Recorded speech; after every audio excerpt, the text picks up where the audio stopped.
Christmas dinner, my daughter-in-law raised her glass and said, "We're ashamed of you." Then she laughed.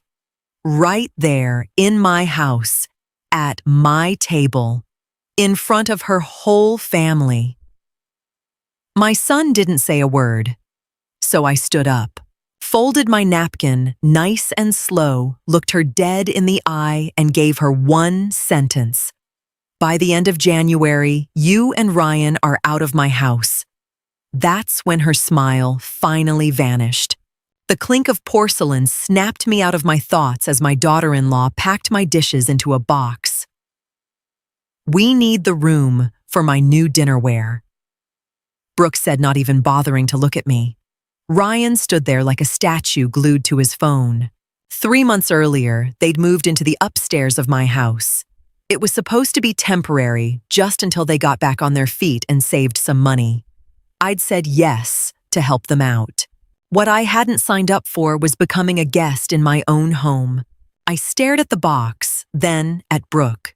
She'd already rearranged the hallway furniture and dragged my plants out onto the back porch. "Those dishes stay," I said, calmly lifting the box off the table. "But they don't match my decor," she snapped. I carried it straight back to the kitchen. "This is my kitchen. Your decor stays upstairs." Ryan cleared his throat. "Mom, don't be so stubborn. Brooke just wants it to look nice." I didn't even turn around. I put every plate back in the cabinet, closed the door, and turned the key. Then I slipped that key right into my pocket. Brooke's mouth fell open a little. She wasn't used to hearing the word no. "If you two want your own stuff in the kitchen, you can use the shelf in the upstairs hallway," I said, while pouring myself a cup of coffee. No yelling, no fight, just facts. Brooke shot Ryan a furious look. He just shrugged helplessly. From that day on, the whole vibe in the house shifted. Brooke tried a different angle. She started leaving her dirty laundry in the downstairs bathroom, expecting me to wash it. The next morning, she found the basket sitting untouched right outside their bedroom door. I did my own chores, not hers. I knew she was testing me, seeing how much space she could take. But I wasn't the kind of woman who slowly got pushed out of her own life. I watched her next moves very carefully. Then a few days later, something showed up on my bank statement that called for a much clearer line in the sand.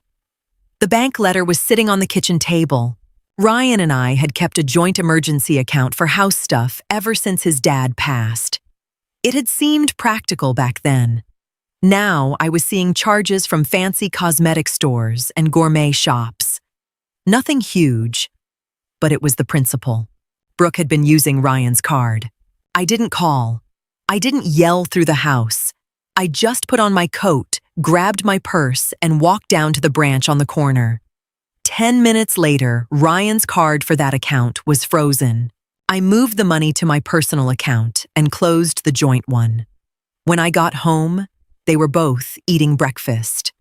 "Mom, my card got declined at the bakery," Ryan said, staring at his phone. I poured myself a glass of water. "That account doesn't exist anymore. I closed it this morning." Brooke lowered her bagel.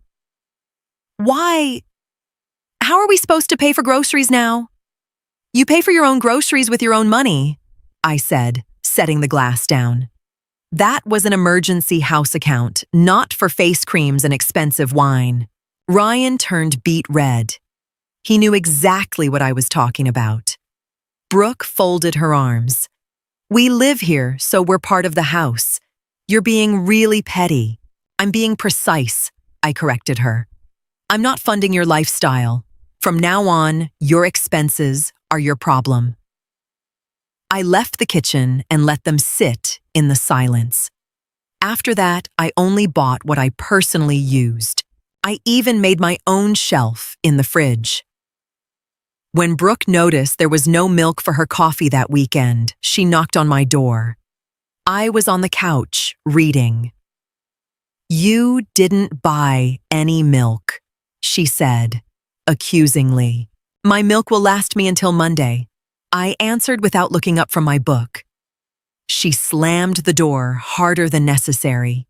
That was just the start of her quiet little war. Not long after, I walked into my own living room and found something even bolder. I had to shut it down immediately and unmistakably. Friday night, I came home to loud voices. The living room was packed with people. Brooke had invited 4 of her friends over.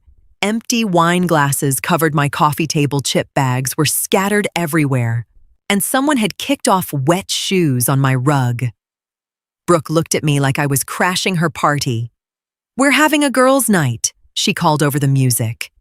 "Can you close the door on your way to your room?" I didn't say a word. I went to the kitchen, grabbed a trash bag, and walked back in. Calmly, I started picking up the bottles and bags. The talking stopped. The music kept playing, but nobody was dancing anymore. "What are you doing?" Brooke asked, irritated. "I'm cleaning my living room," I said. I reached right past her friend and took the wine glass out of her hand. "Girls' night is over.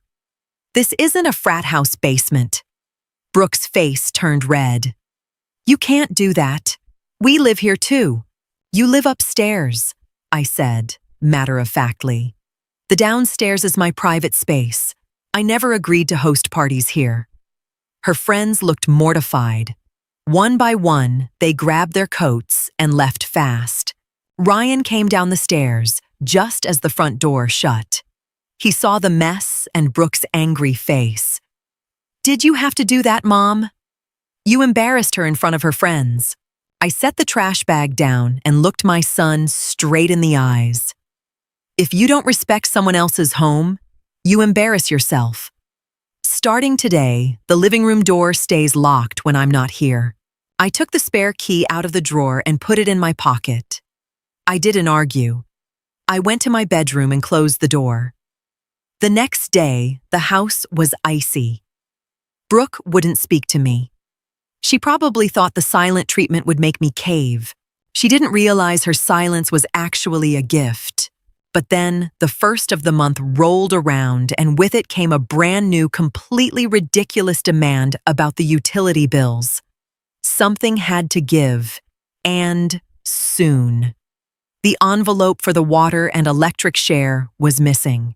Ryan and Brooke didn't pay rent, but they'd promised to cover a third of the utilities. On the third, they were eating dinner when I brought it up. "Ryan, the envelope isn't here," I said, putting my fork down. He avoided my eyes. Brooke jumped in. "We're saving for a trip to Mexico. Since we're family, we figured you could cover the bills this month. You've got your pension." I looked at her for a second. She really thought she was smart. "My pension isn't your vacation fund," I said. "The utilities need to be paid by tomorrow." "But we already bought the plane tickets," Ryan whined. "Money's tight this month." "Then cancel the flights," I said, evenly. "Or take shorter showers." Brooke let out a short, harsh laugh. "You're not really going to make us pay for water while you sit alone in this huge house. That's ridiculous." I stood up, put my plate in the dishwasher, and dried my hands. I knew exactly where they kept the spare key to my SUV. Since Ryan had sold his car, they'd been using mine for big shopping trips. Without another word, I walked into the hall, took the car key off their hook, and added it to my own ring. A little later, Ryan stood in the hallway, looking confused. "Mom, where's the key for the Explorer?" "It's on my ring," I called from the living room. "The car stays parked. Gas and wear and tear cost money. Since you're short on cash, I don't want to tempt you." 10 minutes later, the exact envelope was on the kitchen table. Ryan stormed upstairs without a word. Brooke just glared at me from the stairs. The battle lines were crystal clear now. But December was coming fast, and Brooke obviously had her own big plans for Christmas, and my house plans that didn't include me and turned everything upside down. I was more than ready for that night. December brought snow and Brooke's need for control at full blast. Normally, I decorated, simply roasted a turkey and invited my sister over. This year, Brooke put up a giant, tacky plastic tree in the hallway. At breakfast, she announced her parents and brother were coming on Christmas Eve. "It's going to be modern this year," she said, smoothing a wrinkle in the tablecloth. "I'm cooking. Sushi, then a vegan course. We're moving with the times." I sipped my tea. She hadn't asked if her family could celebrate in my house, she'd just told me. "Fine," I said. Ryan looked surprised. He'd probably expected a fight. "You're okay with it, if Brooke wants to cook and host her family." "That's her business," I answered calmly. What I didn't say, I wasn't lifting a finger. In the weeks leading up to Christmas, Brooke was in overdrive, cleaning, ordering expensive decorations, running around stores. Several times, she asked me to sign for packages or clean the downstairs windows. I politely but firmly said no every time. "This is your party, Brooke. Your responsibility," I told her. I spent my afternoons reading in my chair, bought myself some nice chocolates, and enjoyed the quiet. I let her keep the illusion of control. She wanted to play perfect hostess and act like the house was hers. Let her. On the afternoon of the 24th, the doorbell rang. Brooke's family stood there loaded with gifts. Her mom stepped inside and looked around admiringly. "Oh, Brooke, you have such a beautiful home. So spacious." Brooke smiled, flattered, and took their coats. She didn't correct her. She acted like she owned the place. I stayed in the background and watched the little performance. I knew this night wasn't going to end peacefully. The tension was thick, and I just waited patiently for the masks to drop. Dinner started out calm enough, but the wine flowed fast and loosened the mean tongues. That's when my pushy daughter-in-law's true colors came out loud and clear. The long table in my living room looked festive. Brooke's dad bragged nonstop about his job while her mom praised the new decor.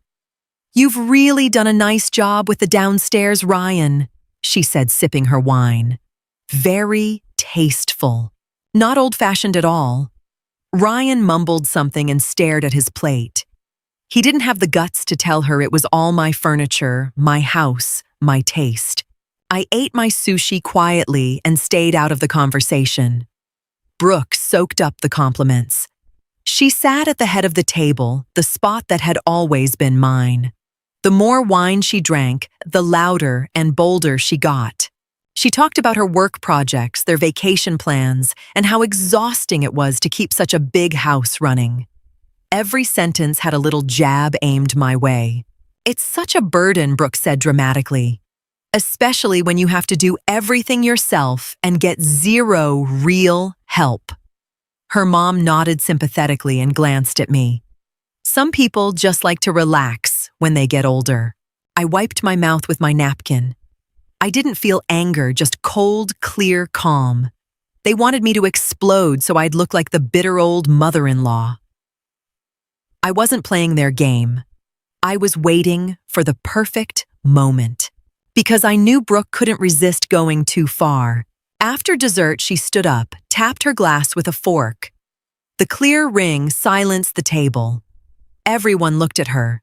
She smiled, but her eyes were ice cold.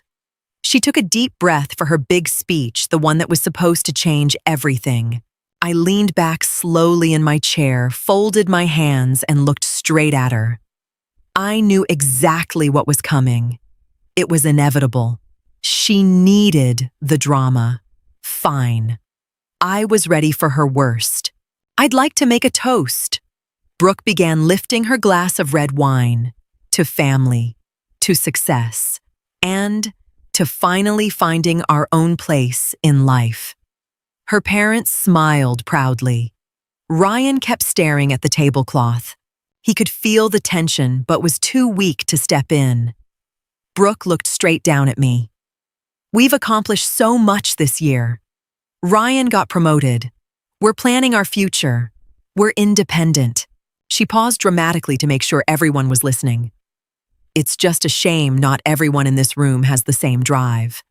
Some people just stand still and let themselves be taken care of. The table shifted uncomfortably. Brooke's dad cleared his throat. But she wasn't done. The wine had removed all her filters. She leaned forward. You sit here all day, criticize everything, and contribute nothing. Honestly. We're ashamed of you. She said it loud and clear. Then she laughed a short, bright, mocking laugh. Her mom joined in nervously, a weak little chuckle in the dead silence. Forks stopped moving. The crystal glasses sparkled in the warm light, but the room felt freezing. Brooke stood there with her glass raised and a triumphant smile on her face. She thought she'd won. She thought she'd broken me in front of her family and put me in my place. I didn't flinch. I didn't cry. I looked at Ryan. He gave the tiniest shake of his head, his face burning red with shame. But he stayed silent. He didn't defend me. That was all the confirmation I needed. I folded my cloth napkin neatly and placed it beside my plate. Then I stood up, slow, controlled no rush. I didn't lean on the table. I stood tall. Brooke's smile started to crack when she realized I wasn't looking down. I held her gaze. The silence in the room was heavy enough to touch. I took a breath for my own short, final response. This night wasn't ending the way she'd secretly hoped, not even close. I didn't raise my voice. I didn't need to. The silence carried every word to every corner of the room. You don't need to be ashamed of me, Brooke, I said, clearly and calmly. Because by the end of January, you and Ryan are moving out of my house. The smile disappeared from her face like I'd slapped it off. Her raised arm with the wine glass slowly dropped. Her hand shook. What she whispered. You can't just put us on the street. We're family.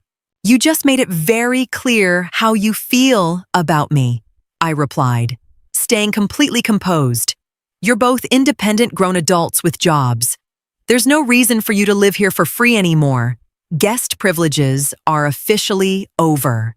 Brooke's mom opened her mouth, then closed it. She finally understood who actually ran this house. Ryan jumped up. Mom, please, she's had too much wine. She didn't mean it. She meant every word I said, looking at him. And you stayed quiet. I'm not kicking you out tonight. You have 5 weeks to find a place. That's generous. Brooke's face twisted. The wine, the humiliation in front of her parents, the total loss of control, it all hit her at once. She started crying. First quiet, then loud, ugly sobs. She collapsed into her chair and buried her face in her hands. Her tears were real, but they didn't move me. These were the tears of someone who'd finally realized actions have consequences. I hadn't yelled. I hadn't argued. I'd simply used the power I had as the owner of my own home. I turned away from the table. I hope you all still enjoy the rest of your Christmas Eve. Please clean up the kitchen before you go to bed. I walked toward the hallway. Brooke's sobbing followed me, but all I felt was deep, quiet peace. Tomorrow, there would be a lot to sort out. It was over. The knot had finally snapped. Everything was clear, simple, and completely logical now for everyone in that room. No question about it. The house was silent the next morning. No music, no clattering dishes. Brooke's family had left in the middle of the night without a word. I made coffee and sat at the clean kitchen table. Ryan came down around 10. He looked exhausted. He sat across from me and rubbed his eyes. Mom, can we talk? Brooke's already packing boxes upstairs. She thinks you're really kicking us out. I'm not just thinking it. I'm doing it, I said. taking a sip. I let you stay to help you, not so I could be insulted and taken advantage of in my own home. She apologized, he tried weakly. She's been crying nonstop since last night. She knows she messed up. An apology doesn't change character, Ryan. She's crying because she lost control and her free ride, not because she's truly sorry. I looked at my son. I loved him, but I wasn't letting him drag me into his passive life. You need to start taking responsibility for yourself and your marriage. He swallowed hard. He knew I was right. There were no more big fights, no lawyers, no threats. I'd drawn my boundaries, and because I owned the house, controlled the finances, and managed the space, they had zero room to push back. The next few weeks, the house felt like a quiet transition camp. Brooke avoided eye contact, scurried through the halls, said only what she had to, and spent her time apartment hunting. I didn't help them pack. I didn't offer money for their new security deposit. They had that Mexico trip fund, they could use it now. The end of January came fast. With every box carried out the front door, I felt my home becoming mine again. The final day arrived on a cold, clear January morning, the day my two unwelcome housemates finally left. It was a genuinely good, freeing, peaceful day for me. I looked forward to taking the keys and locking the door behind them for good. The rental truck sat in the driveway.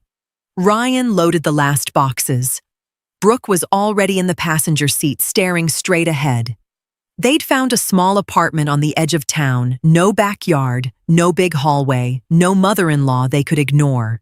Ryan came back to the front door one last time and handed me the 2 keys. Here, Mom. That's all of them. I took the keys and slipped them into my cardigan. Thanks. Drive safe. The roads are slick. He nodded, turned, and got in the truck. No big dramatic goodbye. No fake reconciliation. They had to figure out their path, and I had mine back. As the truck turned the corner, I closed the door. The sound of that deadbolt sliding home was the sweetest noise I'd heard in months. I walked through the hallway into the living room. The ugly plastic tree was gone. The furniture was back exactly where I liked it. It wasn't too quiet, it was peaceful. I went to the kitchen, put the kettle on for tea, and looked out at the winter garden. I wasn't lonely. I was free. I'd defended my boundaries without screaming, without complaining, and without waiting for anyone else to do it for me. I didn't need a lawyer to control my own life. I just needed clarity, determination, and the refusal to be pushed aside. Ryan called a week later, short and to the point. He sounded a little more grown up, maybe a bit tired now that he had to handle life on his own. We talked about the weather for 5 minutes. That was enough for now. I finished my tea, washed the cup, and put it away. It was my cupboard, my cup, my life. No one was ever going to make me feel like a guest in my own world again. The sun broke through the clouds just a little and warmed the old wood of my kitchen table where I sat completely alone, but deeply, quietly content. I smiled to myself. The future was mine, all mine. And that felt exactly right. Brooke thought humiliating me would make me smaller. It only reminded me who owned the room, the table, the keys, and the door. I didn't need revenge. I simply ended her free stay in the life she had mistaken for hers.